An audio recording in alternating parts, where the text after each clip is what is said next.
If you're a longtime listener of this podcast, then you know that being a smug Game of Thrones book reader is what it's all about.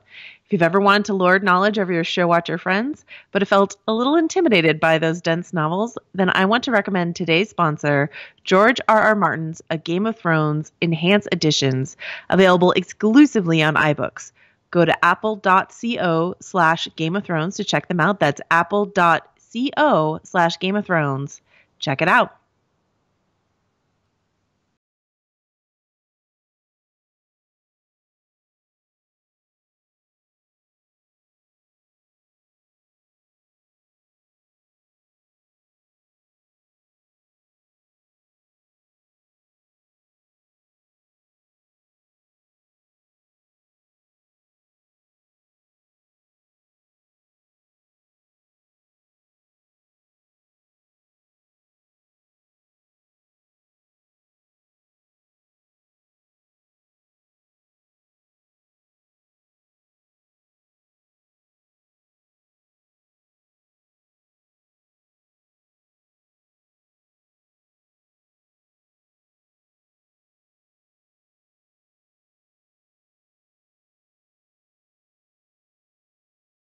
Hello, everyone, and welcome to A Cast of Kings, an unofficial podcast about the HBO original series, Game of Thrones. I'm David Chen, and I haven't read most of the books in George R.R. Martin's A Song of Ice and Fire. I'm Joanna Robinson, and I've read every book in George R. R. Martin's A Song of Ice and Fire. Welcome to the show, everyone. Find more episodes of this podcast at GameOfThronesPodcast.com. Email us at acastofkings@gmail.com. Find us on Facebook and Twitter at A Cast of Kings. What we do here on this podcast is we recap every episode of the HBO original show, Game of Thrones, but we don't give any info or plot details from future episodes, and that includes anything on the next time on preview for the show. We also don't include any book knowledge, although Joanna Robinson has that in spades. But before we get to knowledge, but not book spoilers. Exactly right. That's okay. Exactly right. Exactly right. But before we get to today's festivities, there's a few things I wanted to cover. Firstly, you may have noticed some pretty awesome music was the introduction for this week's episode of the podcast, and that is because we were honored to have Jenny Owens-Young and Kristen Russo from the podcast Buffering the Vampire Slayer. They actually wrote and recorded that song for us, right? Is that correct, Joanna? Yeah, at our request. Yes. So They're great musicians, and you can find that song, which is called Dragonstone, over at bufferingthevampireslayer.com/GOT. That's bufferingthevampireslayer.com/GOT. And we will also play the rest of the song at the end of this episode of the podcast. So normally something like this we would tack at the end of the podcast, but I really wanted to make sure you heard it because it is so delightful. There is a really hilarious crackpot theory joke lyric that you have yet to hear, so you should listen to the whole thing for that. And then also, even though they're obviously not a sponsor of this episode, I want to genuinely express my love for this podcast, Buffering the Vampire Slayer, which I have been a guest on. It's a fantastic rewatch show about my favorite TV show of all time, Buffy the Vampire Slayer. Awesome. So you can find them at bufferingthevampireslayer.com. And we're really grateful to them for making the music for this week's episode of the podcast. We always ask for your emails at acastofkings@gmail.com. We'll actually read an email at the end of this episode. But also wanted to do some corrections from last week. Joanna Robinson, once in a blue moon, once every, 6 to 12 months, I am right about something. It happens extremely rarely. But it does happen. I don't recall it ever happening. Yeah, no, that's a fair point. I think a lot of listeners would agree with you on that. But no, this was a case this is an instance in which in last week's episode of the podcast, I made a couple statements. One of them being that the opening credits of last week, it was the first time where Essos was not depicted in that map of the opening credits. And I believe that is still true this week, if I'm not mistaken. Correct. So this week, Season 7, Episode 2, Stormborn, we got similar opening credits, no Essos, but we did get Pike in this week's episode of the opening credits. So a little bit of a change there. And also liked seeing the Citadel in both last week and this week's episode in the opening credits. Now, Joanna, there's also been a pretty crazy theory going on about the opening credits, hasn't there? Oh yeah. Uh-huh. Yes. So tell us about this theory about the opening credits of season 7, episode 1 and 2. If you watch the credits closely, which of course I did, eventually, you'll see when the opening credits gets to the wall, which it does in I believe every single episode of Game of Thrones, it goes to the wall. You'll see it the camera sort of swoops up past Winterfell to the wall and then zooms back out from the wall. So I watched that sequence in season 7 really closely, and then I compared it to season 6 and some other seasons. This is not something I discovered. This is something like a bunch of Redditors discovered, but you'll see that winter is encroaching a bit more in the season 7 opening credits than it is in the other credits. I disagree with the assessment that the water on either side of the wall is like completely frozen over, but there is definitely there's a whiteness and a frostiness to it in season 7 that wasn't there in season 6. Right. So people have speculated that because the season 7 opening credits, the water is frozen, that White Walkers can just walk over, walk around the wall rather than maybe through it. They'll even speed skate or toboggan or something. I don't like this theory. So why don't you like this theory? It seems like a very plausible theory. Like, if they altered the opening credits to show it, feels like a very plausible theory to me. I think the reason that they alter the opening credits is to show you that winter is coming. Winter's here. That's what I think it means. I don't think it means that the White Walkers are just going to walk around the wall. I promise you all, I'm good at taking my licks when I need to. If I'm wrong, eating crow if you're wrong about I eat a lot of crow. I'll be here for that. But right now I'm going to plant my flag in. No, the White Walkers will not be just moseying around the wall, slip sledding their way on the ice into Westeros. Get that crow bowl ready, Joanna. I have a feeling I'm going to just take the position that yes, they are going to walk around, because we had discussed last week. You brought this up that. The reason why Bran, going into the wall and perhaps going south of the wall, that was treated with no fanfare whatsoever, maybe the reason is because the White Walkers don't even need to use the wall, right? So no, but okay. The other the other thing, someone in the live chat just asked, why doesn't King's Landing have a lion? I can't remember if we talked about this last week, but when the Boltons took Winterfell, the direwolf Stark sigil that was on Winterfell was replaced by the Bolton flayed man sigil. And then in Battle of the Bastards last year, when in the episode after Battle of the Bastards last year in the finale, when the Starks were triumphant, the direwolf was back on Winterfell. So they have in the past, replaced sigils on different castles if they've been taken by someone else. So the question is, why isn't there a Lannister lion on King's Landing? A lot of, the Baratheon stag is still there. A lot of people are like, oh, well, maybe it's because Cersei needs that Baratheon street cred in order to maintain her claim to the throne. And I roundly reject that, because she has hung a Lannister lion behind her throne. She replaced the 7-pointed star with a Lannister lion sigil behind her throne. She signed her raven to Jon this week, Cersei of House Lannister. Or last week. I think she's just full blown. She's not going any line of succession, anything. She's just like, I took the throne. It's mine. I blew up the sept. Everyone knows she blew up the sept. I blew up the sept. I'm a Lannister. I like having sex with my brother, and I'm your queen. What are you going to do about it? I feel like that's her attitude. Then you think the fact that a lion is not in King's Landing is an oversight then in the opening credits? Well, I tweeted today that it was bugging me. It's a minor thing, but that it was bugging me. And then executive producer Brian Cogman, also the writer of this episode, said agreed. So I think that's official show confirmation that it's a little error in the opening credits. But one fun theory that someone had is, they were talking. Tyrion was talking in this episode about taking the Lannister seat of Casterly Rock. Which we've never seen on the show, and we certainly never see in the opening credits. So someone floated the theory to me that maybe we will see a little mechanical Casterly Rock in the opening map later this season, and maybe that's where the Lannister Lion sigil will show up, and they didn't want like 2 locations with the same sigil or something like that. So Right. That makes that's sense. that's the best idea that I've heard in terms of.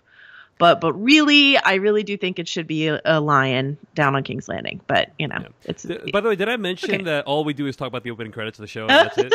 No, This is game of opening credits, yeah, right? the game of opening credits. By the way, did you see Vulture sent out a tweet about Game of Thrones last night for their recap? They said something like, here. Hold on, I gotta find this. Sorry. The podcast comes screeching to a halt while I'm looking for this tweet. Okay, here. People who are listening in the chat room, this is what it's like to record the podcast. Just so you know. Joanna, did you see this thing in Vulture last night? They tweeted this out for their recap. Quote, ever since the beginning, the alliances on Game of Thrones have been something of a game of musical chairs. End quote. And I just thought, if only there was a different word to denote what kind of game it was that is being played on the show. Anyway. Here's what I'm going to say. I can't join you in this because I have as someone who is jamming out content on Sunday nights for Game of Thrones, I have a lot of sympathy for the writers, for the social media people, for everyone. Lord knows I've written a regrettable tweet or whatever on a Sunday night. So I kid because I love. Sure. I love Vultures, all their stuff, and it was funny that it's like a game of musical chairs. I think it's like a Game of Thrones. Anyway, so let's move past the opening credits, Joanna. Okay. Let's talk about this week's episode of the podcast, season 7, episode 2, entitled Stormborn. Why don't we start by talking about what we thought was awesome about this week's episode? Joanna, you go first. Hello? Hold on. Something has happened. Lost the phone here.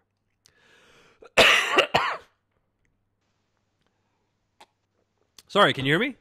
Yeah. I don't know what happened. Me neither. Why don't we start by talking about something awesome that happened in this week's episode of the podcast? Joanna, you go first. Something awesome that happened that I loved. No, awesome. Favorite thing about the pod. Joanna, why don't we start by talking about our favorite things about this episode? Joanna, you go first. Okay, you know that I have to stump for my man Jorah potentially getting a cure, right? Yep. That maybe he will not die of this wasting disease after all. So, So it was very exciting to see Jorah might be cured. In fact, I would say that if he's not cured, I'll be very upset at this point, because otherwise why keep that plotline going, Oh, why did you have to watch all that pus? Were it not for a cure? Exactly right. Exactly correct. Agreed. It was nice to see Jorah. My favorite thing about this episode is it is just a really exciting time to be watching the show right now. I mean, I remember back in the day, after the Starks were scattered to the winds, mm-hmm. that having a character show up in another character's presence, like another major character's presence, would be considered like a massive deal, right? Right. And now you're seeing multiple characters meet each other and make plans and go off and do them. And it's happening every other scene is you're seeing characters that have been separated by vast distances in time. All these plot lines are now colliding with each other, and they're generating heat, and I really like that about this. Yeah, my editor Kitty Rich, I think she referred to Daenerys's war room as Ocean's 11 or something like that. Right. I mean, I don't know if we're quite there yet, if we've still got sand snakes on the board, but I think we could do even better. But yeah, it's starting to get really exciting to see all these different worlds coming together. Yeah, and all these episode callbacks to older moments. Hot Pie shows up in this episode. There's a lot of great things from the past that the show does a good job of honoring, in my opinion. Absolutely, but on the other hand, and Brian Cogman, who wrote this episode, is particularly meticulous about calling back to previous lines in the show. that's an observation that I have about Brian, is like that's something that he does a lot. And so I both like it, but on the other hand, like, I don't know, sometimes it can be a little too much. Like, you know, we had a couple in this episode, like Daenerys talking about what they told her brother about, you know, they drink secret toast in your name and stuff like that. Or John said, oh, you know, Tyrion signed his raven with, you know, a quote about being a bastard. Yeah, And that's something that he said to him in season 1. Yeah, I love that so much. Okay, so you love that stuff, but I just feel like sometimes it can be a little too much. It's a little leaning a little too much on like, remember this great dialogue from earlier in our show when we were pulling from the books all the time? I don't know if that's something that. Well, I think that's a little unfair. Sounds fair. Okay. I think that I'm keeping a tally though, and by the end of the season we'll have an accounting. Okay. Like I probably shouldn't complain about this, because I do think that George R. R. Martin is better at writing dialogue than Weiss or Benioff or Cogman. Like, and I don't think that that's a huge insult, because I think just George R. R. Martin is a freaking genius, a master of the craft. Yeah. Yeah, and his language is just more poetic than theirs, and that's okay. They're also very good storytellers, but when you have something like in the season 7 trailer, when Sansa says, you know, the lone wolf dies but the pack survives. And that's a Ned Stark line from the first book. You know, I guess instead of me being like, well, they keep leaning on these old books, I should just be like happy that they're like keep plucking these old lines out so that I can hear the musicality of that language again. So agreed. Never mind. I'm going to bright side that. Okay. That is a good decision, I think. I'm gonna pause for a moment here, Joanna. I'm seeing like my monitor is telling me I'm clipping. Are you hearing any weirdness? No. Okay. That's fine. Also, you almost sabotaged my plan to start with something positive. I know. But I'm trying, Joanna. I'm trying. I know. Anyway. Yeah, I'm seeing clipping. It's like my thing is freaking out, and so it's like worrying me. But we'll just let it ride. You sound 100% fine on my end. People in the chat, let me just ask you, people in the chat. Like, I know I sound quieter than Joanna. I will level that out later. But do I sound like? Do you hear any like distortion or any audio clipping or anything weird like that? Please let me know if you guys hear that. Okay, people are saying sound is fine. Okay, well then at the very least we'll have one usable copy of this, which is in the chat room. So in the YouTube, I should say. Okay. Sounds fine. A lot of people are saying sound good. Okay, great. Back in. Here we go. All right, let's dive into the episode, Joanna. This episode begins with Daenerys, and they are in the Dragonstone map room, and they have a very tense conversation. Daenerys calls out Varys for shifting loyalties over the years. Varys is a guy who has switched sides a bunch of times, and she's calling him out. I actually really enjoyed the scene. I think it served a really nice function. That being said, I agree with what you write here in the show notes. Probably something that should have come up a little bit earlier in time. Right? Like on the boat, anytime on the boat. Maybe don't wait. Maybe don't wait until you're at the precipice of going into battle and depending on everyone to do this before you confront your generals about this kind of issue. That being said, yeah, it's something that Daenerys, who wants loyalty, it's a conversation she had to have, and I thought it was well done. And it closes a loophole too, because in the books, my memory is that the reason that it's not that Varys wants Viserys on the throne, it's that Varys is secretly backing this third Targaryen, the secret Targaryen. Do you mind pausing for a second? I can hear a lot of stuff. Sorry. Yeah, that's what happens when we record earlier. Sorry, guys. It's not usually this stop and go. Yeah. All right. Okay. It also closes a plot hole. My memory from the book is that the reason that Varys is okay with Daenerys' assassination early on in the story is because he's actually secretly backing a third character who never shows up on the TV series, who claims to be Aegon Targaryen, a third Targaryen sibling, basically. And I think a lot of people have concluded, there's a lot of question in the book whether or not that guy is really Aegon Targaryen. And I think a lot of people have concluded, because he's not showing up in the TV series that he's actually fake, and so we shouldn't worry about him in the book. He's not a real contender for the throne, but that Varys was backing him earlier. He had this like secret Targaryen plot, and that's why he wasn't backing Daenerys from the start. But in the show, it didn't really make so much sense because the Aegon character wasn't there, and so then it seemed like he was backing Viserys, which is just a terrible decision because Varys is a better judge of character than that. So they had to make up some reason why they had to there had to be like a big scene about it, and like I liked it because it closed that plot hole, but I didn't feel like a very Varys scene to me. But maybe he's just more intimidated by Daenerys. Like usually Varys always seems like he has the upper hand, and in this scene he didn't. And maybe that's interesting and something we should hold on to. But or maybe it was just sort of written slightly out of character. I can't decide which. Right. So. Like he should have anticipated this, and I mean he did have a good response, and he actually appealed to Daenerys's desire to see other people have self-determination, which I thought was exactly how you should get to Daenerys. So I did find it to be a good, well-acted scene that served a good function in the story. Next scene, I have to say also Peter Dinklage, Tyrion's like reactions of like, oh damn, like sort of like quickly darting his eyes back and forth was pretty fantastic. Yeah, pretty good. So then they meet Melisandre, who has arrived at Dragonstone. Yeah. And I think, there's a lot of questions about how did so-and-so get to so-and-so before the Raven got to the blah, blah, blah. And I think we might bring that up on occasion, but really at this point in the show, you just have to accept the logistics that the show presents to you, right? Like you can't spend too much time thinking about, well, how long does it really take to get from blah to blah, right?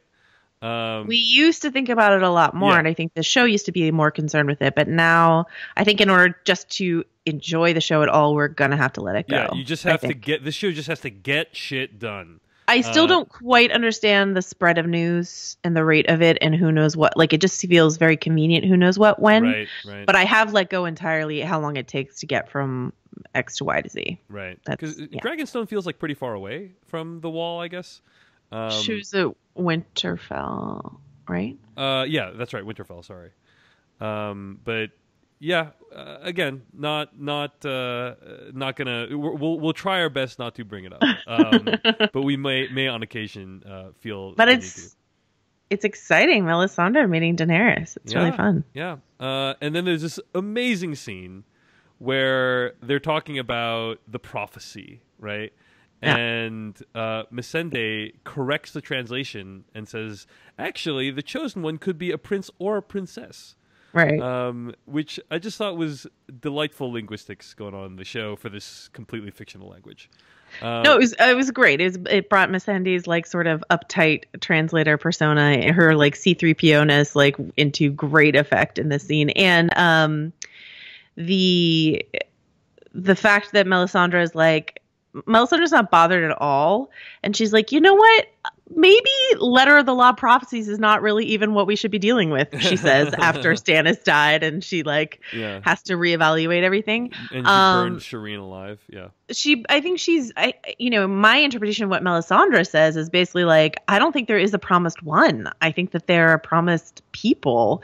And my reading of that, it was sort of like, a Yoda, there is another Skywalker scene, sort of like, I think she's like, you and Jon Snow are special people and you have special things to do. You both have a role to play. So and I think that, the show is also saying, hey, it's keeping open the idea that one of these people, like it could be both. It's not just necessarily a man.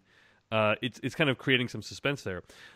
My understanding, so I was able to watch this episode with friend of the show, Miles McNutt, who is recapping Game of Thrones for AV Club, and he said that this translation thing was not in the books as of yet. No. Is that matches your understanding, or? Correct. Yeah. So I guess it's kind of a game changer, but at the same time, as long as like deep-dyed book nerds have been speculating about the chosen one, the Azor Ahai prince who is promised prophecy, Daenerys has always been a candidate. So it's not like the word prince has ever like really ruled out Daenerys as people's like guess for who Azor Ahai might be. Right. So while it's like very cute in the show, it's not like suddenly everyone's like, oh, it could be a girl. What? That's why I think the idea that it could be more than one person is even more interesting. Though I like the translation bit; it was fun. Yeah, it is fun, and I wish modern day religion was a little bit more open to multiple translations of the same passage. You know, right? Yeah. Anyway, so then Dany and Tyrion hold a war council. They explain, everyone's saying, why don't you just get in there, get in King's Landing, and just kill everything. Use your dragons, just kill everyone. And she explains, I don't want to be ruling over ashes. Tyrion wants Westerosi forces to attack King's Landing, not foreign invaders. Right. So he concocts a plan for the Tyrells and the Martells to work together to do so. He and Dany are on the same page, but there's a lot of tension in this room. Ilaria Sand, her beloved Oberyn, died fighting for Tyrion. Of course, Tyrion's pretty pissed that Myrcella was poisoned by Ilaria.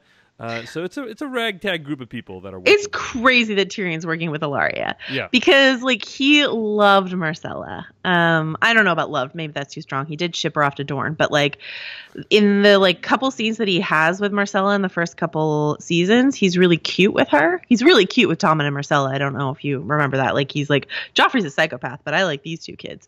And also, we've never really seen Tyrion reckon with any guilt over it was his idea to send Myrcella to Dorne. So we've never seen him really process that at all. Right. Which is, it feels like the show just doesn't have time for stuff like that. But that's kind of a pity. But it is crazy that those two people are working together. And the reason I wrote in the show notes that Daenerys and Tyrion are on the same page when they're talking to Ilaria and Olenna and the Greyjoys, is that it stands out in sharp contrast to Jon and Sansa, who just can't get their fucking shit on the same page before meetings up north.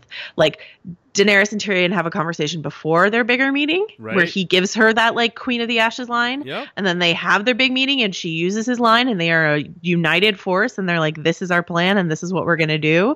And I'm like, that's what Jon and Sansa need, a pre-meeting. That's what they need. It's just basic workplace courtesy, guys. It's not, rocket science here.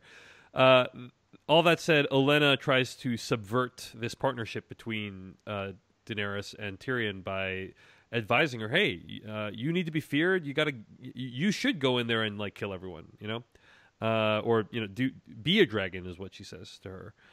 So it'll be interesting to see how Daenerys takes that advice. But so what are the details of the plan again, Joanna? That he sends. I get screwed before the episode's over.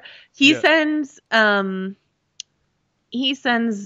Greyjoy fleet. So Yara's Iron Fleet to escort Ilaria and the Sand Snakes and some other Martells down to Dorne to get the Dornish army, the ground army, mobilized, and then ferry them back up to King's Landing and have the Tyrells, who are also sort of around their areas around King's Landing, have their army mobilized. And so then, Tyrion rightly reads Cersei's mind when he's like, it will look bad for a Dothraki horde and a bunch of Unsullied to come take King's Landing. It'll be a better look if a bunch of Westerosi people agree together that Cersei has to go, right, from a xenophobia point of view. So that's Tyrion's very smart plan. And then Olenna's pissed. She's like, oh, so we do all the work and you sit back? And Tyrion's like, no. Meanwhile, we send the Unsullied over to Casterly Rock and take Casterly Rock. So that's his sort of pincer attack. It's the home of the Lannisters, right? Is Casterly right? The historical seat of the Lannisters. So, which is on sort of the other side of King's Landing. So then they would pretty close to have them surrounded, and so it's a great idea. If things hadn't gone to shit in the Bay later on in the episode, but that's smart, Tyrion, one of my frustrations last season was Tyrion just seemed full of bad ideas in Marine. All of his ideas until Daenerys got back were bad ones. And I'm happy to see him back in Westeros because it feels like he knows the players here better. Not feels like, he knows the players here better. It's literally his siblings and he knows their mind. The only thing we should consider here is, I think Yara and Ilaria and Olenna are all urging Daenerys to like, if you look at a map, this will come in handy later. If you look at a map, Dragonstone and King's Landing are very close together. They're on either sides of Blackwater Bay. She's just across the bay from King's Landing. I mean, it might be a big bay, but she's across the bay from King's Landing. So it's so crazy in this game of Risk that Daenerys is camped so close to Cersei. So they've got all these forces. And as we talked about at the end of last season, like, Cersei's so outmatched by what Daenerys has. Like, if she just came full force at King's Landing, there's no way Cersei could match her at all. Well, I don't know if you saw later in the episode, Joanna, but apparently you can defeat a dragon with an arrow, is what I understand.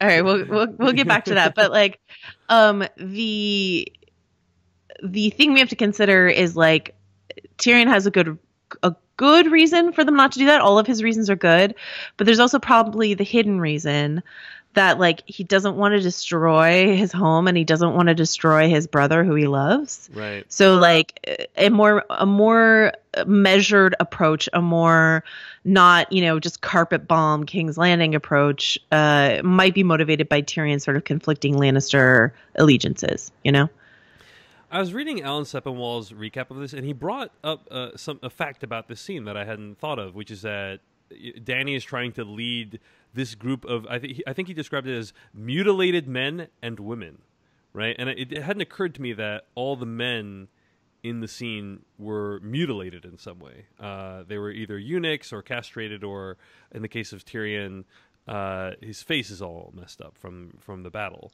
It's a light scar. Yeah, Okay. I mean, theoretically, it should be like a bigger scar. But I guess I am wondering if there is something this show is trying to say about the connection between, like, masculinity and xenophobia and, like, brutality. Like, in this scene, Euron at the end shows up in like, really intense fashion and starts, like, killing dudes left and right, killing women as well, the Sand Snakes. And he's allied himself with Cersei, and I just kind of wonder, like, is there a broader point there about the fact that it's these men who, many of which have no genitalia, who are advocating for a more peaceful, I guess, theoretically could be peaceful means of taking over. So do you have any thoughts on that? I remember some discussions around this during the finale last season, because when they had that shot of Daenerys coming to Westeros, it was like the eunuch parade, basically, with Varys and Theon and the Unsullied all there. I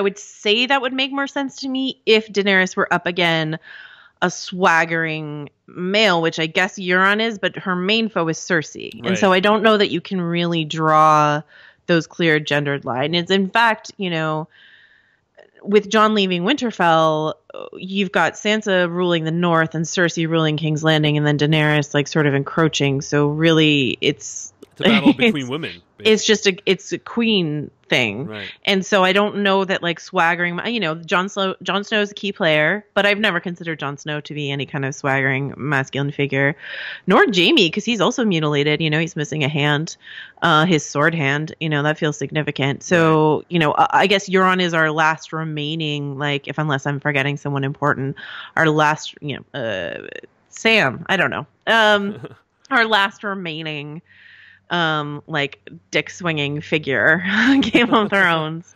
So yeah, interesting to think about, but I don't know that it's like a clear cut. Yeah, I don't this versus that, so to speak. But yes, I agree. Like, there's not a clear point yet that I can divine, but maybe I'm missing it. Maybe we're missing it. Write into acastofkings@gmail.com if you have any thoughts on that. But I mean, the idea of Daenerys as the leader of, like, the Island of Misfit Toys is very compelling to me. I agree, that's always been sort of like a mission statement of hers. So she left Dario behind, so she's like, we're all broken things now. Right. Joanna, you were talking earlier about how the show doesn't have time to reckon with Tyrion shipping off Myrcella and the tragedy of her death at the hands of Ilaria Sand. But you know what the show does have time for? What's that? Missandei and Grey Worm Yeah. getting it on. Sure does. if you asked me to make a list of top 8 things that I wanted to see in an episode of Game of Thrones, given that there's only 13 episodes left, I wouldn't say that the Missandei and Grey Worm relationship was one of them. But I did think that the scene was nice, and my guess is it's probably the last time we're going to see these characters together. It's kind of that felt like a permanent goodbye to you. Yeah, it's like, hey, we've had this kind of subplot between Missandei and Grey Worm. It's come up a few times, and we don't want to just forget about it, so we want to honor it in some way. And the way we're going to honor it is with a somewhat graphic scene between the two of them, where they find tenderness despite Grey Worm's limitations, right? Yeah, and then that'll be it. Like, at least kind of, maybe I'm saying I hope that's it. Like a couple things. Yeah. One, a lot of people in the chat are bringing up something that I've heard a lot, which is why did they not close the door when they she like started? disrobed. She has a like a thing that she pulls, and it like automatically disrobes her entirely, but she does it with the door open, right? Yeah. But hey, the door stays open that whole time. That's okay. Dragonstone is largely deserted, Joanna. So I don't know. Daenerys has a lot of Dothraki. Like, where is everyone staying? Yep. I feel like Dragonstone should be like packed with Dothraki and Unsullied and everyone. But it's fine that Grey Worm has massive quarters. He's a general. That makes sense to me. The other thing is, something I do know is people have been wondering for years the logistics of both Grey Worm's physiognomy. Did I say that right? Yeah. Physiology and like the logistics of how and why their relationship could ever work. So this, like, speaking of Vulture, as we were, there's a great piece by Jennifer. I think it's Vineyard. I've met her recently. She's a lovely person, and I'm so sorry that I don't know her last name perfectly, but she wrote this very clever piece back in season 5 where she interviewed a bunch of sex experts and Natalie Emmanuel, who plays Missandei, to like find out like how this could actually happen between Missandei and Grey Worm. So if you want to hear a bunch of like sex psychologists and advice, whatever, it was a really fun piece that I read last night when I was thinking about this sort of stuff. So I think there is a contingent of people who want to see this. But I'm with you that I wouldn't mind if it's the last time we saw it. And I will say, like, I watched the episodes multiple times. And the third time I watched it with my roommate while I was sort of doing something else. And the scene started, and I was like, okay, I don't need to like read too closely into this scene, so I'm going to look down on my work for a little while. And then I like looked back up, and I was like, is this scene still happening? Like, how long is this? It is scene? A very lengthy scene, and and so that's. I don't think it was a bad scene. It just is. The show has so little time left. It feels like. I would rather see another plotline advance or see another character moment between characters that I'm actually more attached to. And for them to spend so much time on this scene, I felt like, okay, well, the only, like, if this is the final scene with Missandei and Grey Worm, I'm okay with that, Well, go out with a bang, as it were. The interesting thing is, I feel like they're kind of damned what they do and damned what they don't, because when I was interviewing casting director Nina Gold for this feature of Vanity Fair, and I asked her about like sort of the controversy around diversity in casting in Game of Thrones, and she was, a little defensive about it. She's cast some very interesting and diverse projects like the new Star Wars films. So like, I'm not casting in aspersions on her personal like politics or anything like that, but she did say, we have done some things like try to expand the Missandei and Grey Worm roles so that they're more significant, and then they actually have something to do outside of this like white woman they serve and stuff like that. So I really do think that that's what they were trying to do as a reaction to people's frustrations over this. I don't know that they've like hit the mark, but I feel like that's their intention with this huge expansion of these roles. So and I will say I was a little disappointed they didn't show Grey Worm's situation. I just thought it would have been like a brave thing to show, like something that hasn't been seen on television before. I think it's pretty cool. Yeah.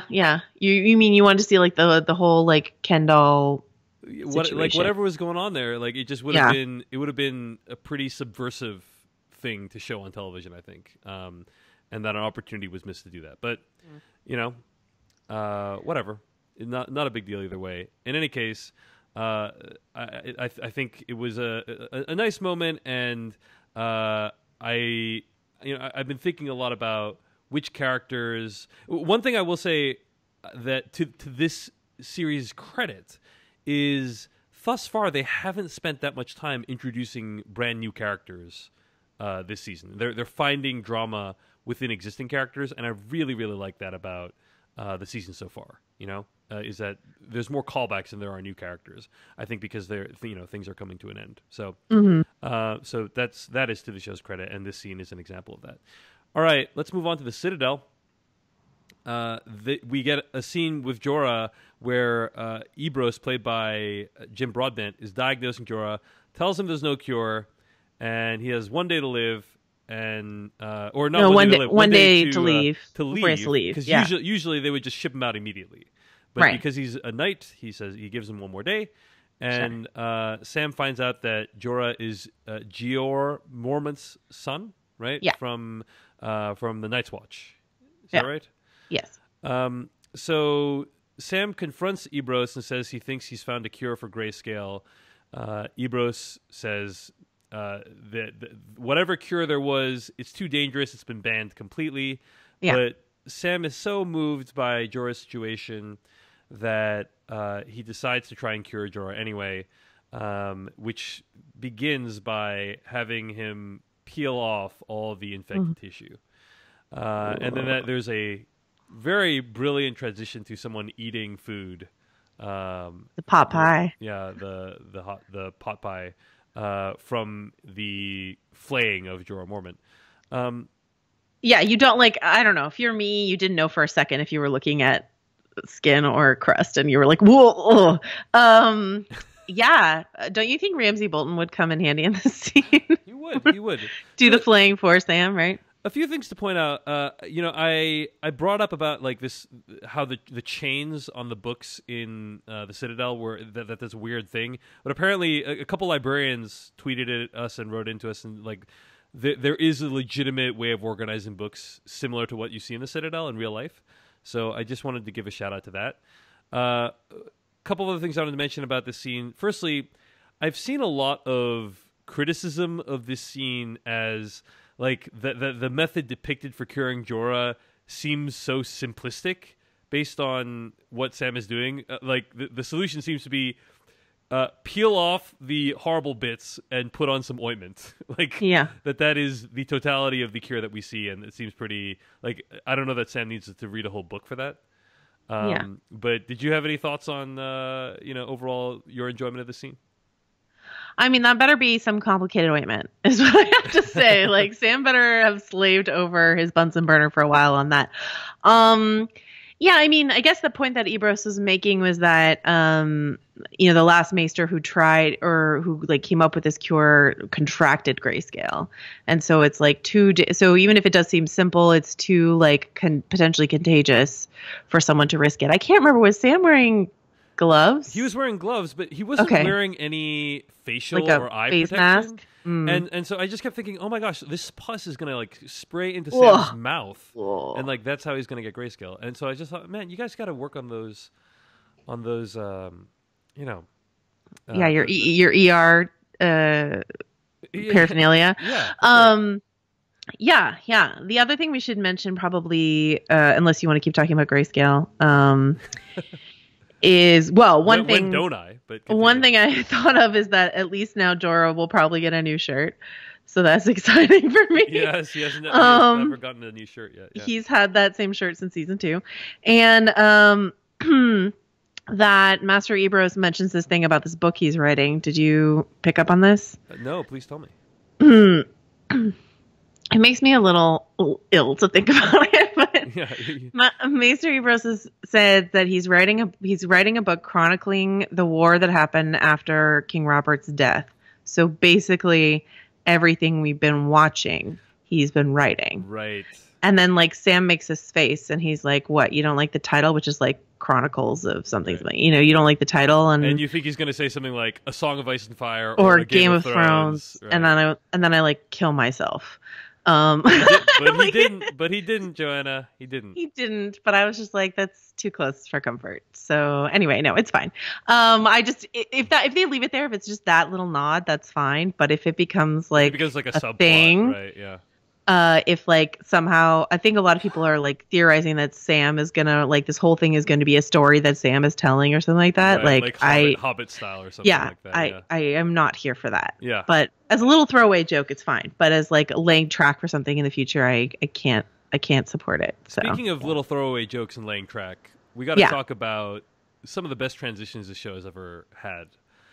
We've already mentioned one of them, which is the transition from the steaming pus into the pot pie that is being eaten at the crossroads, I think is what that scene is, right? But there was also this incredible transition from the previous scene of Missandei and Grey Worm getting down. Like Grey Worm starts to go down, and then there is a cut to a hand reaching into a triangular crevice of books. Do you know what I'm talking about? Mm-hmm. Which I just thought was a very sexual, very sexually suggestive transition. Yeah. I think there's also a transition later where like it transitions to Jon Snow looking at a map that it transitions from Arya to Jon Snow looking at a map of where Arya is, I believe. So a lot of fun transitions in this episode. This season continuing the trend from last episode of really amazing transitions. So just wanted to give a shout out to those. But excuse me.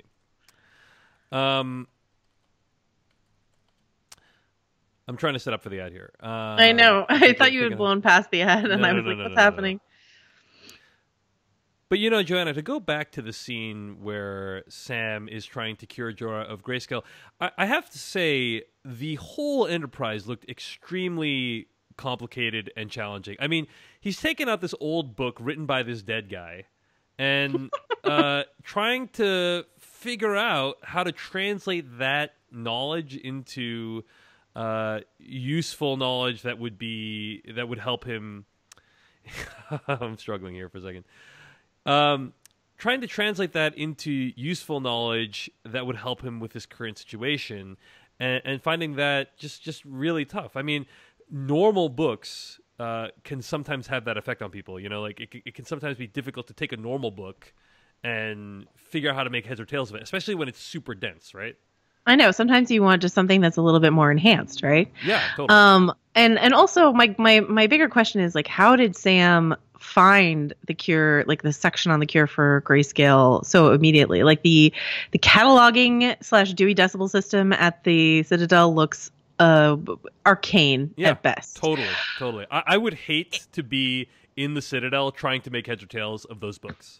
Right. So what he really needed was an enhanced edition of that book, just like George R. R. Martin's Game of Thrones enhanced editions, where you can word search whatever you need, which I've been using this season big time. When I write about anything, be it the Sand Snakes or Nymeria, Arya's direwolf, or anything that I want to sort of dive deep into bookish wise and in writing about this episode, I made a lot of use of these great iBook editions. Nope, I can't say that.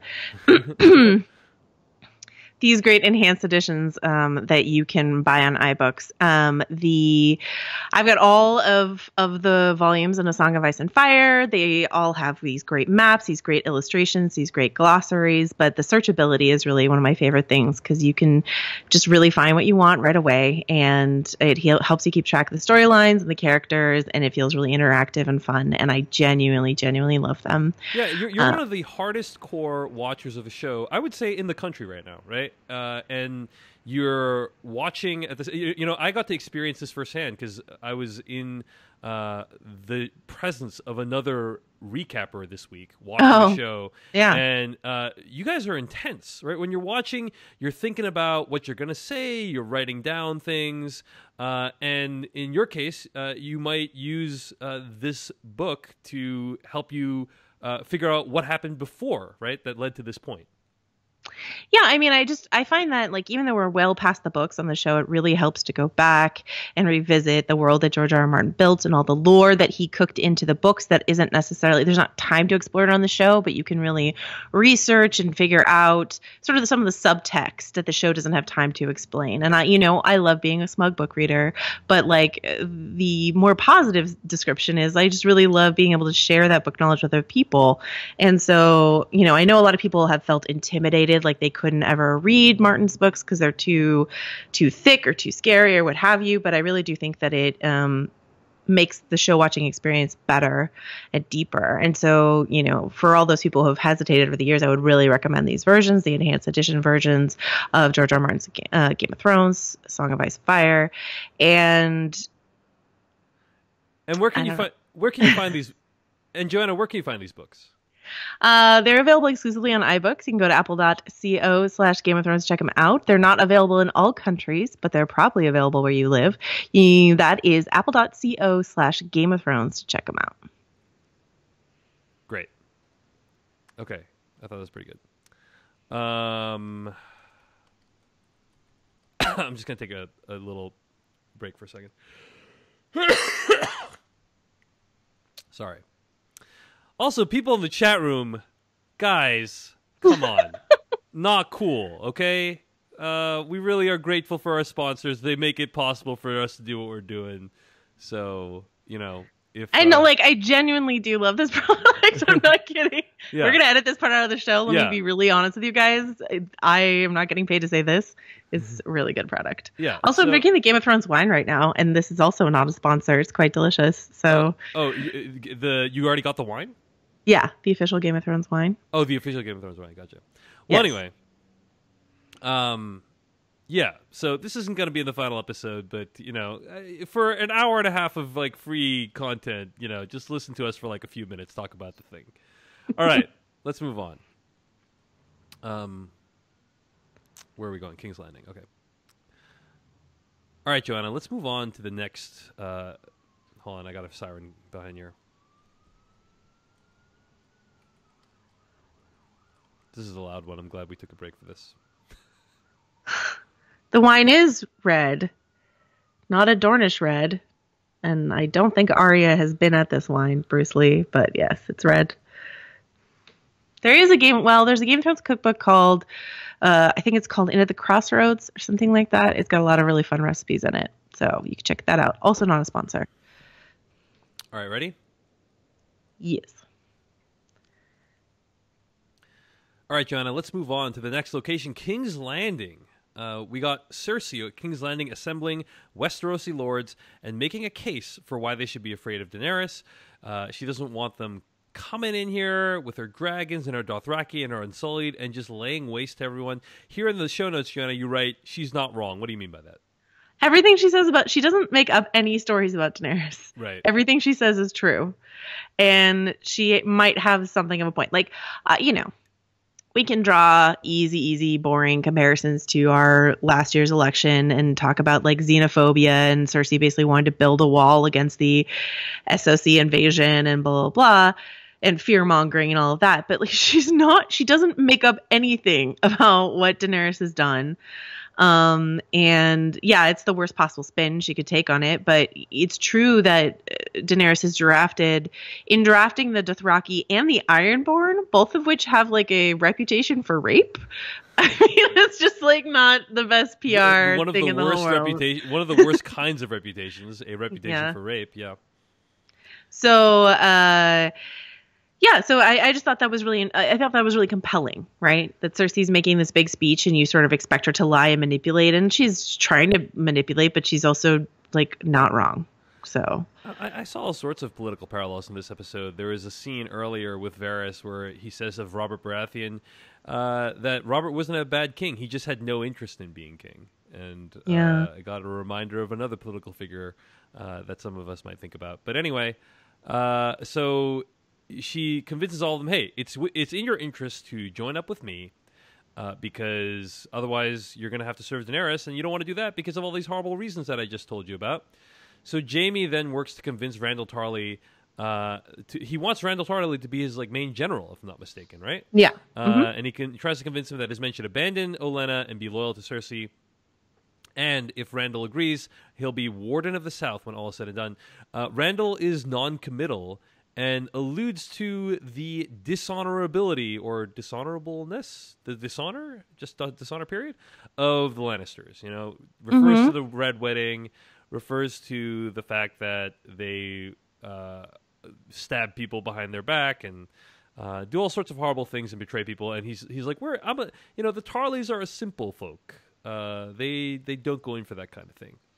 Yeah, I mean, like, to me, I'm not saying this won't happen, that Randall Tarley won't be swayed by what Jamie was saying. And I think it was smart for Jamie to be like, let me try to handle this interaction rather than Cersei. But Randall Tarley is such a stickler for, like, he's a martinet, you know, he's just like a stickler for things. And so, like, the idea, I have trouble buying the idea in general that Cersei is on the throne, like that she just took the throne without any sort of real right to it. So I have trouble with that to begin with, but like that Randall Tarley would accept her authority in any way is especially sort of questionable to me. But yeah, basically, you know, the House Tarley and their fighting men are very fearsome and a huge part of the greater Tyrell force. So if the Tarleys defect, that really weakens another sort of player that Daenerys has on her team.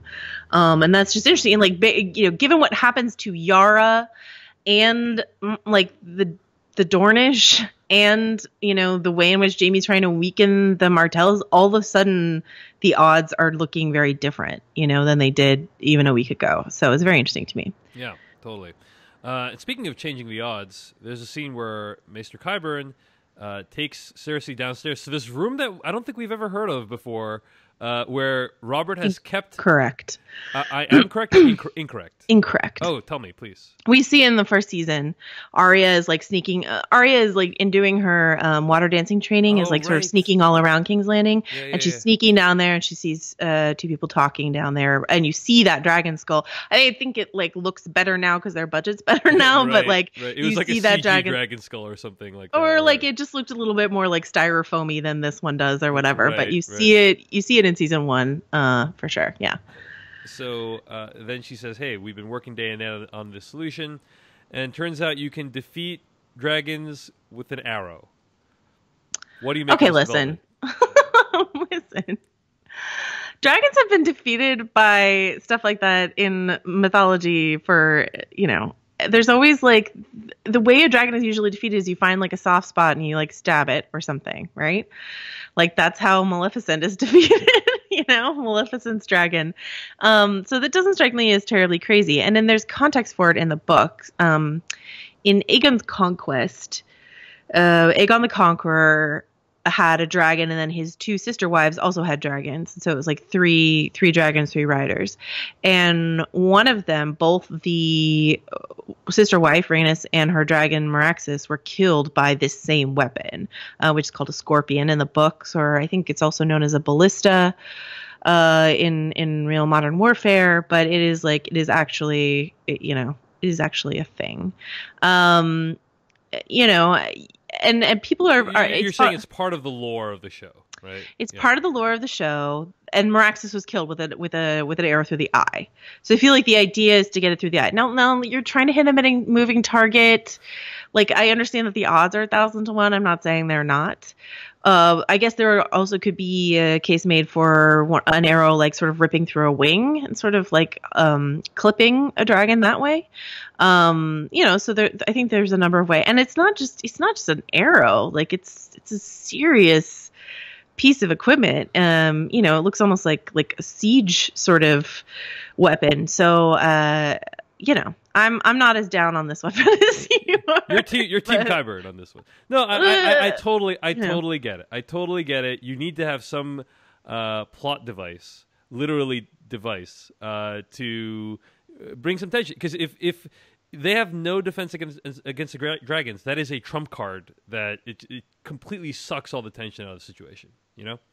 So totally understand they need something, and an arrow, you know, is a completely legitimate legitimate way of taking down a dragon. Right. What and else is it going to be? Like a freaking trebuchet? You know, it's got to be something. So, because and a bunch of people dragons have been taken down before in the show. You know. Yeah. Not you didn't see it, but it happened in the history of the show. So yeah, a bunch of people in the chat room are also mentioning something I forgot to mention, which is that Smaug, I believe, is felled by a giant. Right, from the from Tolkien's Hobbit trilogy, or not trilogy, books. But just the one book. Just the How one dare book. you let Peter Jackson infect your mind? Yeah, it's all in my mind now. Unfortunately, I'll always remember it as a trilogy. So yeah, totally understand. And I thought the scene was great of him showing her the weapon. So, Winterfell. Jon gets a raven from Tyrion. Sorry. The one other thing I want to mention about the dragon skulls in the crypt. Sorry about that. Is we see Cersei standing next to the skeleton head of Balerion the Black Dread, which was Aegon's, steed, the biggest dragon I think that's ever been. And we see sort of comparison wise, like how tall she is versus the dragon. We see the Balerion is bigger than Drogon. At least the last time Drogon sort of put his head next to Daenerys, bigger. But you also see a bunch of smaller skulls down there, and that's because the reason, one of the reasons that the dragons died out is that the Targaryens started keeping them in captivity, and it's sort of like that thing where you breed something in captivity and it gets smaller and smaller with every generation. So you see like little dragon skulls down there that look like the size of dogs, because that's sort of what happened to the dragons before they died out, is they were bred in captivity and then they just got smaller and weaker and sadder. So Balerion is sort of the genetic wonder of all dragons, and it's possible that Drogon will get as big as he is, but or was. But I just thought that was fun that they showed the other sizes of dragon skulls too. Right, interesting. So we go to Winterfell, and Jon gets a raven from Tyrion. You referred to it earlier. The way that he knows it's from Tyrion is that Tyrion quotes something he said to Jon early on, which I just thought is so awesome that they call back to this line from 6 seasons ago that is very memorable, and characters remember it, audience remembers it. It's great. And he and Davos and Sansa decide he won't go. Even though so Davos is really excited about the idea of Dragonfire being able to kill whites, and I'm like, is this the first time this has occurred to you, Davos? Right. But okay. Feels like that could be pretty helpful. So. Yeah. Well, there's also a great theory, this is not a spoiler because it's just a theory that fire kills the whites, the little zombie things, but White Walkers put out fire. Like we've seen them walk through fire and put it out with their cold frozenness, right? Right. So there's a theory that if Dragon Glass and Dragon Steel, Valyrian Steel, both work on killing White Walkers, then maybe Dragon Fire will actually burn a White Walker, even though regular fire can't. So we don't know, but that's a fun theory. So then we got another meeting scene. We also, Jon gets another raven. He's getting lots of information, right? Sam tells him about the Dragonglass at Dragonstone, and he says I guess I got to go to Dragonstone. Got to get this Dragonglass. But then during the cabinet meeting, he just lets loose a bunch of information, including the fact that he's decided to go. Everyone is against it, including Lyanna, who's generally a Jon backer. Right. So that was kind of shocking when she went against him. But then he's like, "Hey, that's why I've just in a fairly somewhat cheesy moment, he's like, well, that's why you're going to be the one in charge, and leave Sansa in charge of Winterfell." So again, we already talked about how just get your story straight before you get into the meeting, but. I was pretty hard on Sansa last week, and when I watched this episode, my first instinct was she just did it again. She undermined him when she said he wouldn't. But then I was like, oh wait, but they did have a pre-meeting. They all decided one thing, right? And then Jon just changed it up. So of course, what is Sansa gonna do? So I back Sansa in this episode. She's right to be shocked and upset that Jon is just fully abandoning her. And I actually, someone mentioned this. She says. I'm going to get it wrong, but she said something like, you're abandoning your people, you're abandoning the North. And someone was like, and I almost wish she had said, you're abandoning me in that moment. Like, but I guess that was good subtext there. Like, Right. you're abandoning me here. But then she does seem, but then it quickly pivots because it does seem cheesy that he's like, you're in charge of the North. And then Sansa just feels immediately mollified. And then Brienne gives her this look of like, atta girl, you earned it. You deserve this. And I'm not saying like Sansa doesn't, she's the Stark and Winterfell. If Jon's not there, she should be the leader. They really should be co-leaders. I think their skill sets complement each other. But like, Sansa is, the obvious choice to lead. I'm not in support of all of her decisions, but like she is the one with the most claim here. And then, of course, Littlefinger is doing what Littlefinger does, which is like looking shiftily around the room and creepy. Right. I gotta say, we have made it a policy to not talk about the next time on preview on Game of Thrones, and I'm not going to do that for next week's. But I will say that after last week's episode, I made the mistake of watching the first 5 seconds of the next time on preview, and it was a scene from this meeting where I don't remember, Jon Royce, I think? He says, a Targaryen cannot be trusted. And for some reason, I thought he was talking about Jon. And I was just like, oh my gosh, this is going to be like a freaking bomb next week when Bran tells Jon that, like, it gets out that Jon's Targaryen.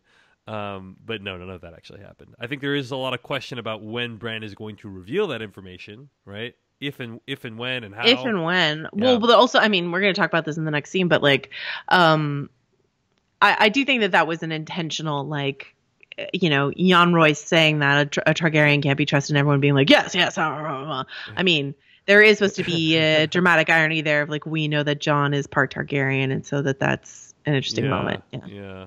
I just was like, I was like, oh my gosh, I was really psyched for this big confrontation, and then it didn't happen. So that shows me why I should never watch those next time on previews, which is something I generally don't do. I couldn't turn it off fast enough. So then Jon and Littlefinger come to blows in the Winterfell crypt. Yeah. And I what is your take on why Jon gets super pissed at Littlefinger? Because he's being creepy about his sister, and he's always creepy about his sister. You know what I mean? And he's creepy about his mom, and like Jon doesn't know what Littlefinger did. Jon doesn't know that Littlefinger betrayed his father and all that sort of stuff like that. But Jon has, Sansa is playing the game, but Jon is like. A couple things. One, the way in which he throws Littlefinger up against the wall is an exact intentional mirror of what Ned did to Littlefinger in season 1, episode 3, I believe it is, outside the brothel when he thinks like Littlefinger is making a joke about Catelyn. Like it's an exact mirror.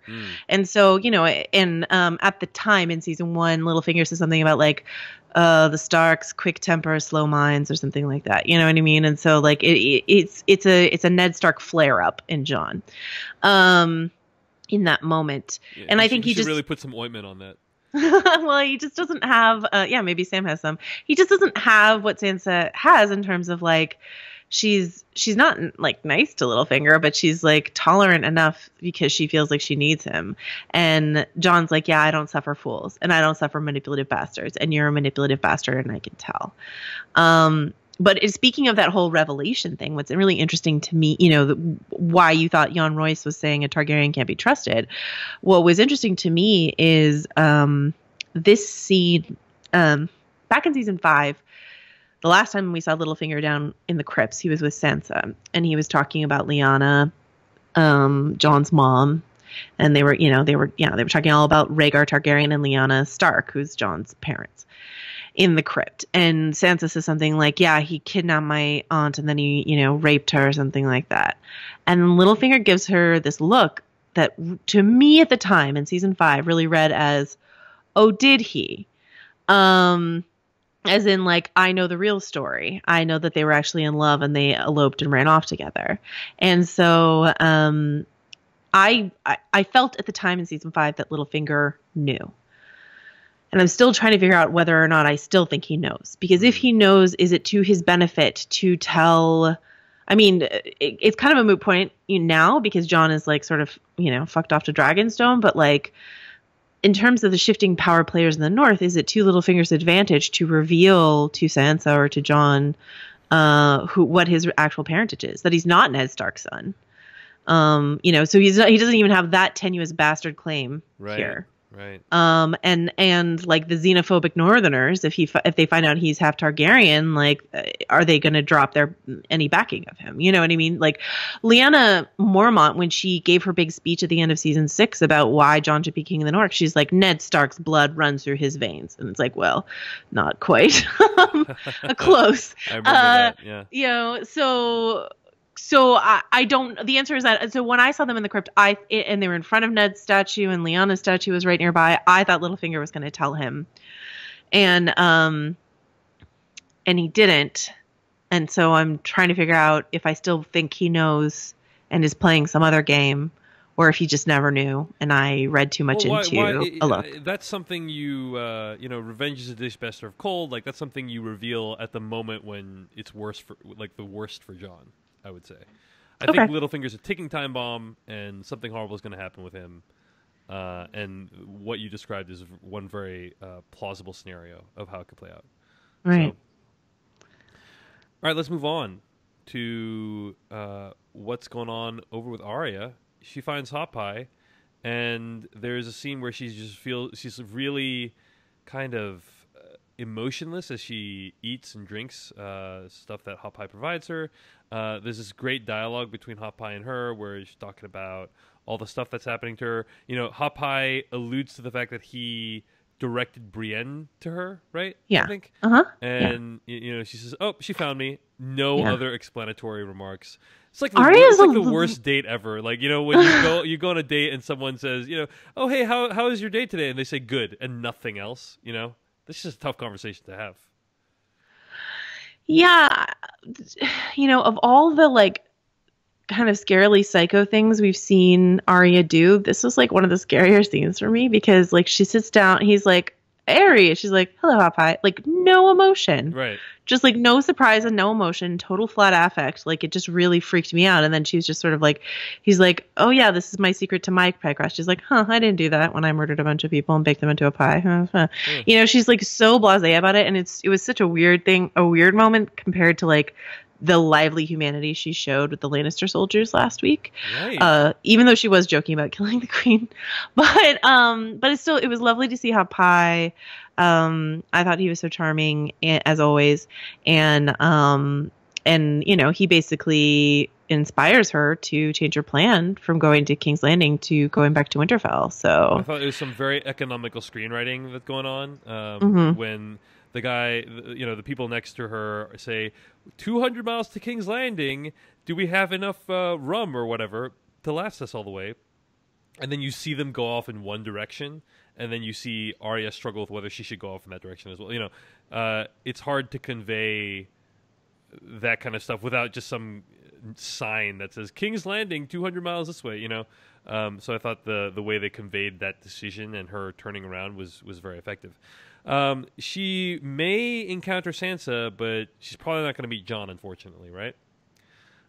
Because Jon is off. No, she's going to miss Jon. Yeah, she's going to miss Jon. The other thing that a lot of people pointed out, and I completely agree with, we said we wouldn't be nitpicky about ravens and traveling, but it does not make any sense that Sam's raven and Daenerys' raven or Tyrion's raven should get to Jon before Ed sends a raven saying, hey, your creepy little brother's here at the wall. Right. Come get him or we're sending him to you. And so Jon has no way. There's also the fact that Arya doesn't know that Jon is in charge of the Night's Watch or, is King of the North again, even after she's heard that Cersei is queen. But perhaps there's different channels by which that information is discovered. Anyway, sorry. Go ahead. Yeah, but I feel like the reason for this story, show-wise, is that Jon would have hesitated more to leave King's Landing if he had known Bran was on the way. Because he had a relationship with Bran, which he never had with Sansa, and he has no idea that Arya is on the way. What do you mean that Jon never had? Like Jon and Sansa were? Oh, I see. Jon and Sansa. I thought you said with Arya. Sorry. No. Yeah, sorry.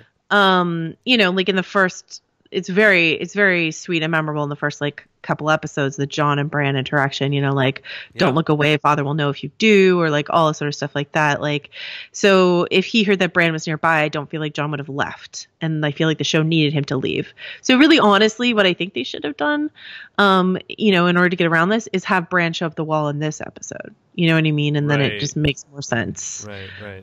So remember earlier when I said we wouldn't nitpick I know. the traveling? I'm sorry. Yeah, no, it's okay. I can't resist myself either. So, all right. So there's a scene with Arya in the woods. Nymeria comes back. I don't think we've seen Nymeria since episode 2, season 1. Is that right? Yeah, I think so. Many years since we've seen Nymeria, and she was let loose, right? Rather than being slaughtered because of that misunderstanding they had with Joffrey a lifetime ago in this show. Yeah. Arya asks Nymeria to go with her. Nymeria leaves, and there's been a lot of debate over what exactly was going on in this scene. She says something like, "That's not you. That's not you, right?" Mm-hmm. And I read like Alan Sepinwall's take was like Arya was talking to herself when she said that's not you, which is definitely not my interpretation. That means Alan Sepinwall didn't watch the behind-the-scenes interview with Weiss and Benioff. Yeah, so tell us. I mean, my understanding is that she's saying like Nymeria is not. Like, that is literally Nymeria, aka the dog that, or I should say, direwolf that Arya grew up with. But Nymeria has now become a different creature, right? And that's what she's talking about. No. Okay. Tell me. Like I said, Brian Cogman loves to do callbacks to earlier lines in earlier seasons, and Weiss and Benioff explained something that nobody got when they watched the episode. Right. That this is a callback to season 1 when Ned Stark and Arya are talking, and Ned's like, "Someday you'll grow up and you'll be a lady in a castle and you'll marry someone and it'll be great." And Arya just sort of looks at him and she goes, "No, that's not me." And so in this scene, Arya is saying, "Nymeria, come with me to Winterfell and you will be my pet again and it'll be great. Remember when you fetched my gloves and you helped me pack and that was so great and we're good friends and blah, blah." And then Nymeria leaves and then Arya goes, "No, that's not you. You're not a domesticated animal. You're too feral for that," which is sort of, which is reflective of what Arya has become, right. like a Arya, more feral Stark. And so that's what that scene meant.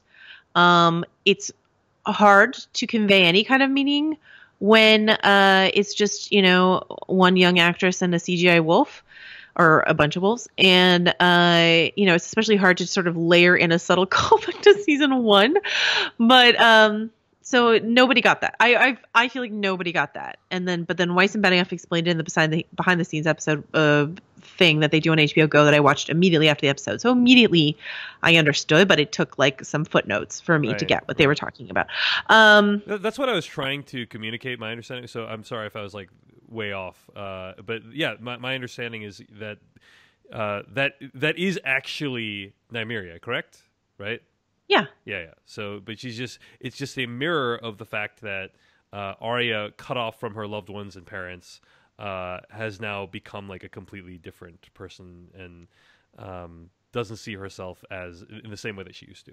I don't, that's not what I'm saying. Sorry. What I'm saying is that like Nymeria is not that like, or maybe it's closer than I think. Anyway, point being that some people are worried that this is the last we'll see of Nymeria ever. I wrote up a piece on VF about sort of the direwolves on the show and sort of what they've had to do because of budgetary. It's not just budgetary concerns. Weiss and Benioff gave this interesting interview a couple years ago about how, because they're spending their budget in other directions. They're like, on the dragons and stuff like that. But their point was, we can make dragons and we can make the dragons bigger and bigger and bigger. And there's no way that you're going to be like, that doesn't look like a dragon because like dragons aren't real. But to supersize a wolf is harder for them to make it look natural. And I agree with that. Like I was looking back at, there's this season 2 scene with Rob and Grey Wind, and he's like interrogating Jamie. Jamie's in the cell in Rob's camp, and Grey Wind comes up and he's like so big and he's standing beside Rob, and it just looks bad. And I feel like they just know that. They know that they have not been able to really nail getting the direwolves to stand near their humans and make it look right. So I also read. Yep, go ahead. I also read an interview that Miguel Sapochnik said that originally Ghost was supposed to be. I mean, and so, but it doesn't really make sense that John does. I mean, I understand they're killing these direwolves like they did last season, Summer and Shaggy Dog. They just killed because they're like, we don't want to deal with these direwolves anymore. But I feel like they need to keep Ghost around and probably Nymeria because probably they have some role to play in the end game, which I speculated about on VF. But like, but it doesn't. It just makes no sense that John is just forever leaving Ghost behind when the whole point when the show started and in the books is that like the Starks should always have their direwolves with them. They're their protective spirits, you know, and John is just forever like not taking Ghost with him. And so, you know, Sapochnik was like originally Ghost was supposed to be all up in Battle of the Bastards. And originally, you know, and Sapochnik is like, but, you know, a direwolf couldn't survive a battle like that. But that's not true because Grey Wind survived a bunch of battles with Robb. And so eventually Sapochnik's like, well, we could do the budget for the giant or we could do the budget for the direwolf. So we picked the giant. So anyway, I mean, it's just a way in which the show has really struggled to make one of like, there's a lot of fantasy elements they can adapt, but this is almost like a George R. R. Martin fantasy element that's too close to reality that they just can't make it work visually, you know? Uncanny Valley style, you know, that it's too close. I have never really found the direwolves to be convincing visually. It's one visual effect where I feel like I can always see the seams of it. Right, and it was fine in season 1 when they were like puppies, and then like they were like normal size. Stephen Rivers in our chat room was like, should have just left them normal size wolves, and I agree. Yeah. Like book readers would have complained, but if they had left them where they could just use actual size wolves, who were still like very vicious and sort of like maybe psychically attuned to Stark kids, it still would have been cool.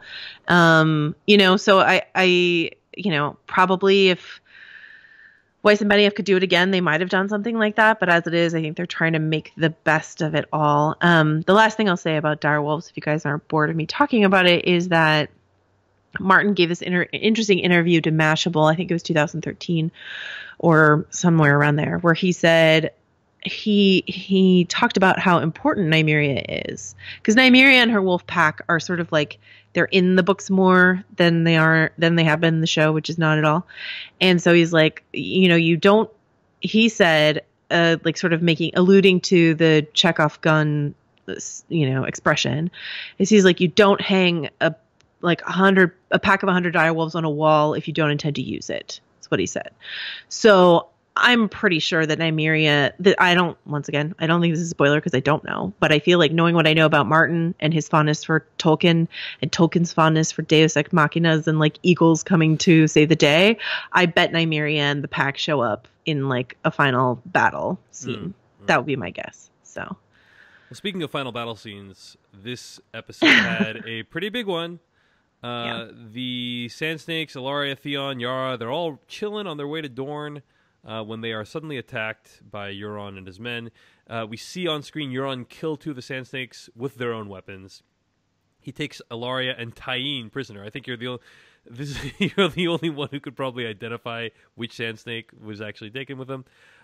He holds Yara hostage, and Theon is too scared to help. He just jumps off the ship, and the final scene is Theon kind of just treading water while Euron sails away. This is a pretty intense scene. It's, I think, the most action this season so far, right? In these 2 episodes, yeah. In these 2 episodes, where it's mostly just people in rooms talking about stuff. And I thought it was overall pretty well done. My favorite part of this scene was Alfie Allen's performance as Theon. You can see how his facial expression, like he reverts back to Reek. It's a heartbreaking moment, but it also shows you how much foundational work he put into that performance. To make it so that you understood exactly what was happening, even just with the change of his demeanor, you know? So I really love that moment in the scene. Also like that the Sand Snakes are now dead. Characters who no one really liked or cared about that much are gone, hopefully forever. 2 of them at least, yes. That being said, this is the most sympathetic the Sand Snakes have ever been in the entire history of the show. Is right before they're about to die. So what did you think of this closing sequence, Joanna? Yeah, a couple things I wanted to answer. A question that was put earlier in the chat room, and I actually got asked in a number of different and entertaining ways today, which is it true that Arya's direwolf is named Nymeria and one of the Sand Snakes is also named Nymeria? The answer is yes. So there were two characters, major characters named Nymeria in this episode. They're named for the same sort of warrior princess figure from Westerosi lore. One of them is completely feral with no good lines.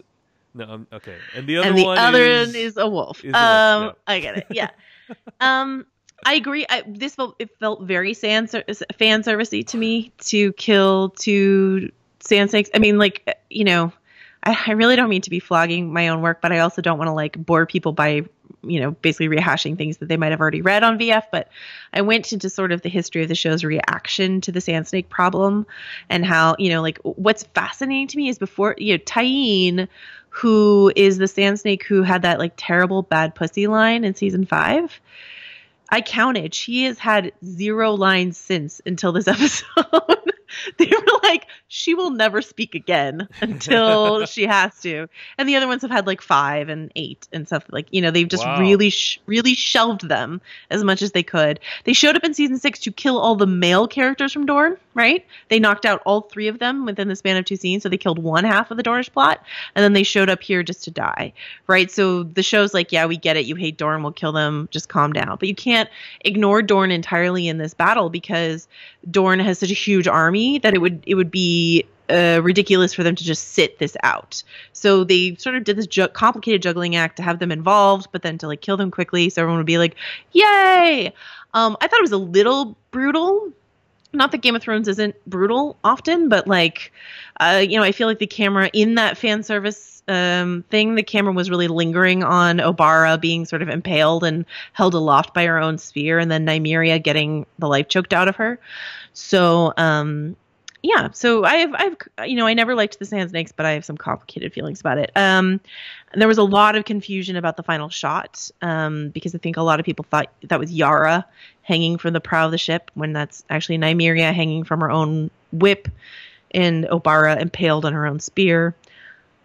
And the last thing I'll say is another complaint I gotten or question is people asking how Euron found them so quickly. Right, that was pretty fast. But if you look at the map, we talked about this earlier. We talked about how Dragonstone and King's Landing are on either side of the same bay. And the last time we saw, you know, Euron, he was sailing out of that bay, away from Cersei.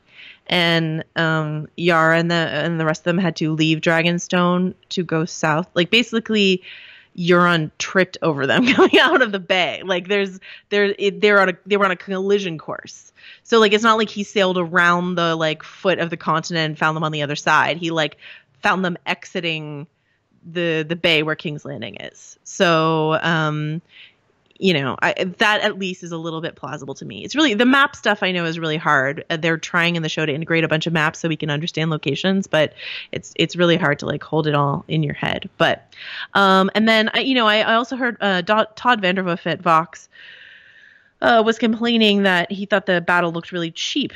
Shot at night. Obviously, when you shoot stuff at night, you're trying to cover like a multitude of CGI sins. They shot Battle of Blackwater Bay at night as well, right? Yeah, in season 2.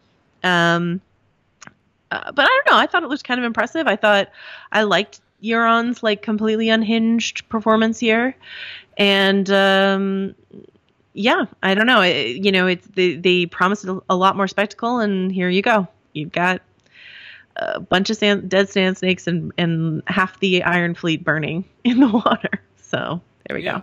Yeah, it's a pretty eventful. Daenerys and Tyrion's planned lie in ruins. Maybe they probably could have used some dragon backup. Is my guess. It would have been helpful. Yeah, would have been helpful.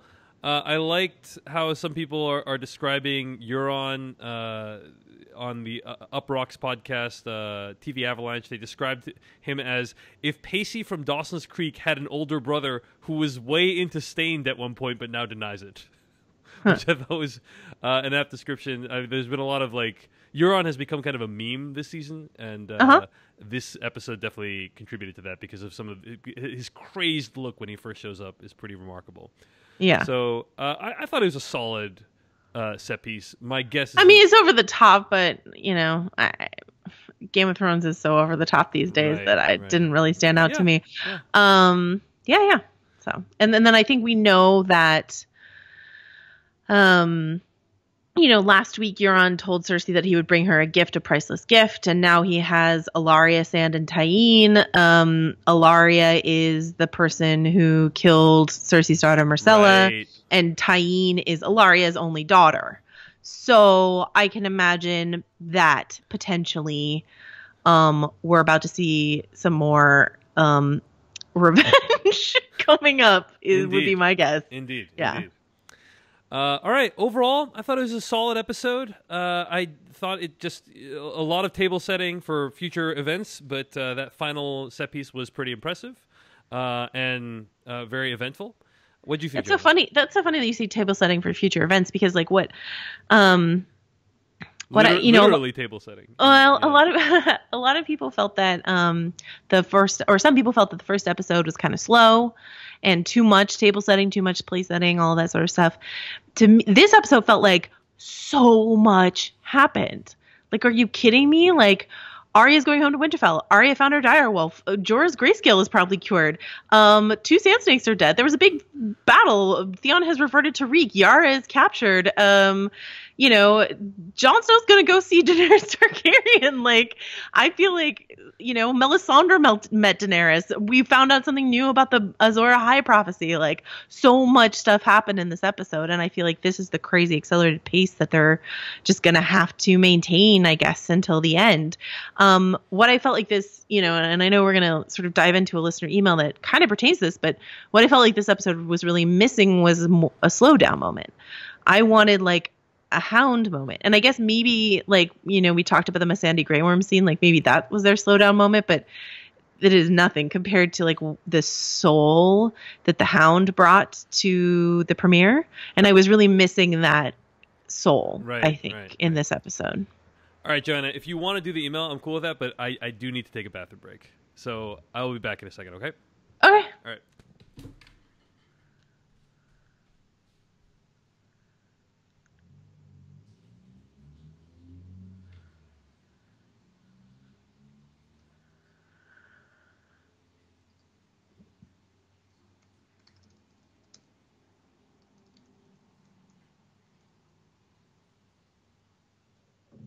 Hey guys, it's just us. It's fine. This is fine. If you have any questions, let me know. Yo, sorry about that. Yeah. You still there? Yep. Okay.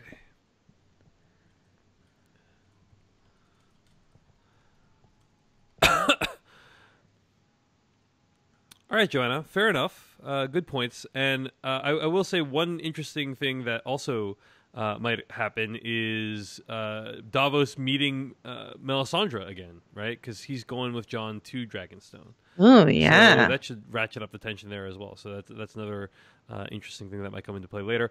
But you alluded to emails. This email comes in from Kamau from Los Angeles. You can always email us at acastofkings@gmail.com. Kamau writes in, last week I was rewatching a bunch of old Simpsons episodes, and I came across this scene, and he links to this scene from a Simpsons episode of Marge trying to make sense of something that happens in the Simpsons' lives. And Kamau continues, it struck me as the perfect encapsulation of the frustration that and I assume many others feel about where Game of Thrones is right now. Early on in the series, looking for themes beneath the surface was rewarding. There was something to be said in the first few seasons about the nature of fear, power, greed, bloodlust, friendship, honor, duty, etc. But now, that all seems to have disappeared. Right now, I feel like Marge Simpson searching around for some greater meaning or message, and I fear that what we are left with now may just end up being a bunch of stuff that happened. That there's no moral to this story and that it will just end up being an exciting series of events. If so, does that mean I should stop holding this show to the old standard and just try to enjoy it for what it is? Will this show ever return to what it once was, or do I just have to wait for George to release a more nuanced version of the story? What do you think, Joanna? Has the show become a series of events versus a show that is rich with themes? I definitely see how they were trying for some themes in this episode, like with Arya. The Arya and Nymeria stuff, I guess, would be them hitting like a thematic theme pretty hard. But this episode in particular did feel like just a rapid fire series of events, of unfortunate events almost, And so I would say that definitely applies here. And I've noticed a bunch of fans are, whenever I get super weird crackpot theories from people, it's usually them trying to make sense of some, like kind of a logic gap in the show. they're trying to make the show behave more like the books again, which it just will never do, I think. And so they concoct these elaborate theories of like, what if this and blah, blah, blah. And I was like, yeah, that's the kind of story that George might tell, but that's not the story that Weiss and Benioff are telling on HBO. It's not to say, once again, that it's a bad show at all. It's just a different kind of story. It would be my assessment.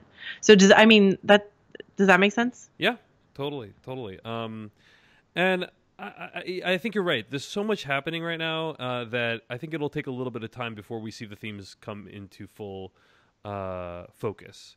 And so I'm willing to wait and see a little bit. I think the themes were a lot more obvious earlier on, especially with Ned Stark being kind of a character that helped to ground the show in many ways. Joffrey being a kind of character, a villain that helped to ground the show in many ways.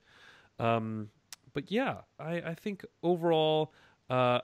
I certainly don't think of it as a show that has abandoned all of its thematic weight. I mean, I think the Arya storyline alone, I feel like, has a lot to say about the nature of revenge and what you become when it's all you're consumed by, you know? And so I'm not ready to give up on the show yet when it comes to what its themes are. So, but I can totally understand why someone would think that, and let's just give it until the end of the show, you know, next couple years before we make that decision. So. All but right. I mean, I think it's fair to say that the show is different now than it was before, that it had more room before. We always say that, like, we're like, oh, the show doesn't have room for this. The show doesn't have time for this because they have to get to the end. And while it's true, it just means that it's a different show, different priorities. Their priority now is to carry this ball across the finish line, which, by the way, is something George R. R. Martin, like, bless and love him, has not been able to do. And so, you know, they're sacrificing some nuance in order to get there. And I think that's understandable, but it's still probably worth remarking on, you know? Indeed. Well, you can always write into us at acastofkings@gmail.com. That's acastofkings@gmail.com. Find us on Facebook and Twitter at acastofkings. And I also want to mention, if you are a fan of this podcast, if you could leave us a review on iTunes, or even just a rating. Like, you don't even need to leave us a review, just like rate us, a star rating on iTunes. We'd really appreciate it. It would help people to find us, especially amongst the sea of Game of Thrones podcasts that there are out there. So yeah, in iTunes, Apple Podcasts, would really be grateful if you could leave us a review. And find more episodes of the show at GameOfThronesPodcast.com. The song that's going to play us out is Jenny Owen Young's and Kristen Russo's song Dragonstone, which you can find at bufferingthevampireslayer.com/GOT. You can find our sponsor at apple.co/Game of Thrones. And Jonah Robinson, where can people find your work on the internet? On good old VanityFair.com, you can hear me talking about other Game of Thrones issues on Storm of Spoilers. I was also on the Hive podcast with Nick Bilton last week talking about Game of Thrones and sort of the end game and what it means for HBO. So if you want to check that out, the Hive podcast with Nick Bilton. And otherwise, you can find me on Twitter at Joe Wrote This. That's a pretty cool appearance on the Hive podcast, given, you know, the pedigree of interviewees on that podcast, Joanna. I think but who owns that podcast? The previous guest, I think, was Malcolm Gladwell. So Malcolm Gladwell one week, Jonah Robinson the next week. One is an intellectual titan, the other one wrote The Tipping Point. Find more of my stuff at davechen.net. Follow me on Twitter at davechensky, and I host a film podcast called the /Filmcast. Find that at /filmcast.com. Thanks again to Jenny Owens Young and Kristen Russo for writing Dragonstone. And you will hear it starting right now.